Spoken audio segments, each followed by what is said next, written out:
Our program today is about how effective are your meetings. In our last program, we talked about planning for meetings. Today, we want to pick up the process into what goes on during a meeting. We're going to discuss today agenda development and the importance of agendas, as well as the role that each member plays in making sure that the meeting is conducted effectively. We'll discuss the importance of ground rules, meeting minutes, and other factors important to effective meetings. My name is Jim Coles, and I'm the Executive Director of the Columbus Area Labor Management Committee. Joining me today for our program is Meredith Porterfield, our Program Manager at Columbus Area Labor Management.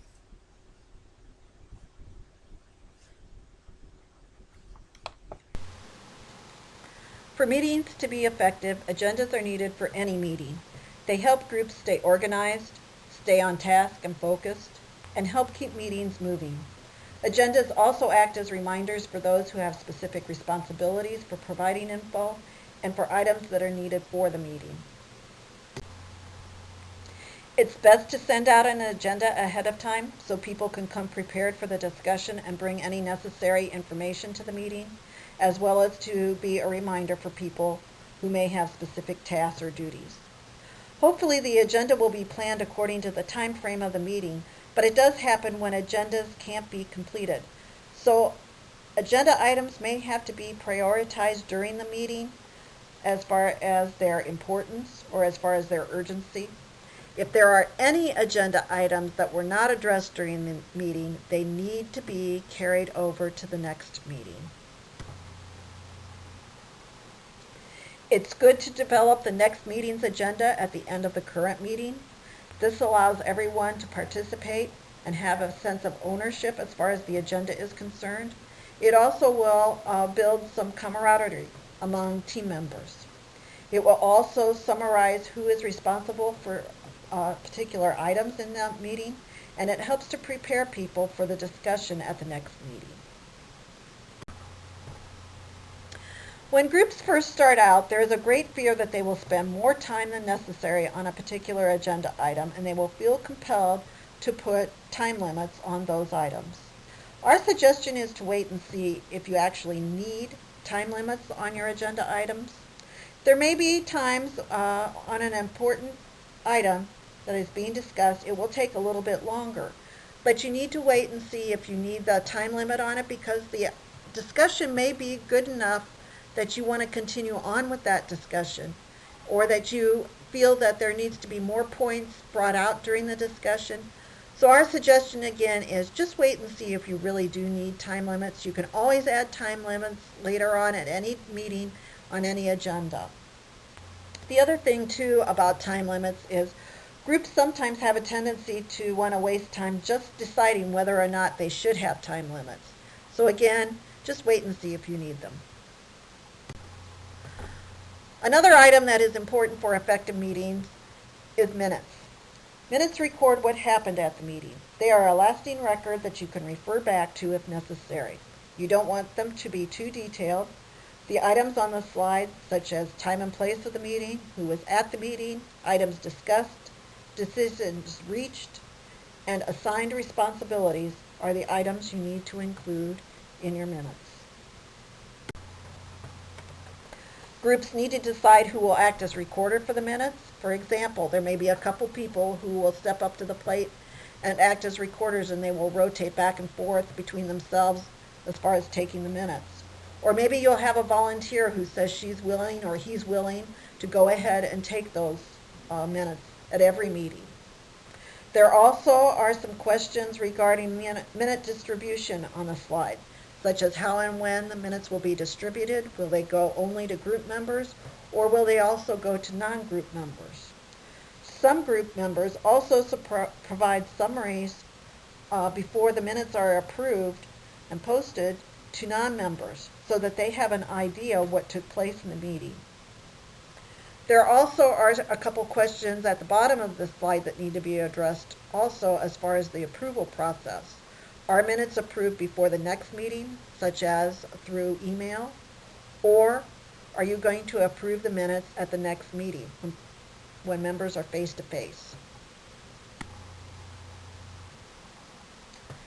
Another item that is really important for an effective meeting is scheduling. If any group is going to look at specific problems or projects, they need to meet on a regular and consistent basis. They need to meet at least monthly so that they can have the current info, the necessary information in order to solve the problem or resolve a project. Meeting every other month or longer can add to the confusion, and it can also take longer to resolve the problem. The data may be out of date by the time you meet, if you meet farther out than a month. It's just really important that you maintain that continuity and meet on a monthly basis.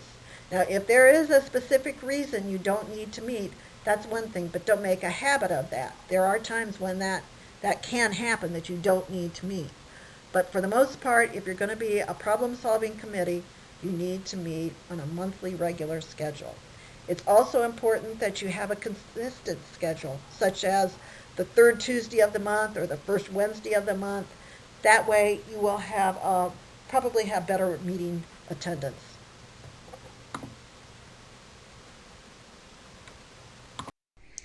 Let's face it, one thing is very true when it comes to meetings. Nobody wants to sit in more meetings than they have to. Sometimes that means groups avoid having meetings in the frequency that they should. We encourage teams to decide on the frequency and duration of their meetings based on the amount of material on the agenda and the time it takes to complete it. Effective problem solving means you have to dedicate the time to have enough meetings to do the job and do the job well. But your frequency and duration of meetings can be expanded or reduced as you go along based on the current needs and structure of the committee. But it's got to be a group decision. One person, whether it's the chair or a group leader, shouldn't make that decision on their own. Meetings should be scheduled in advance. We ask committees to schedule them out at least 2 to 3 months in advance. We have some teams that schedule their meetings out as much as a year ahead of time. That makes sure everybody's schedule remains clear on the day of the meeting, and we can avoid as many conflicts as we can. But scheduling, again, should be a group decision so that everybody participates and we come up with a schedule that meets everybody's needs, not just those of certain individuals. Sometimes it's necessary to cancel meetings, but canceling a meeting should be a group decision, not the decision of somebody who decides, I really don't want to meet today. And the cancellation of meetings should be infrequent. Sometimes things come up and it has to happen, but cancellation should be the exception, not the rule. As group members, we're all responsible for making sure that the group functions effectively. That means we have to be respectful of the group process, respectful of other members, and respectful of their input and contributions to the meetings. Attendance in any group is always a priority, because if you're not there, you can't be a part of the group. Your input, your ideas are lost, and your role in the problem-solving process can't happen. It's important that you be there. And yes, things are going to come up from time to time that you may have to miss a meeting, but again, those should be the serious exceptions, not the rule. It's the responsibility of every group member to participate in the meetings, to provide input, to share the information that they have, and share their ideas, so that together they can be part of the group making a good, effective decision. It's also the responsibility of every group member to share in all of the responsibilities of the group.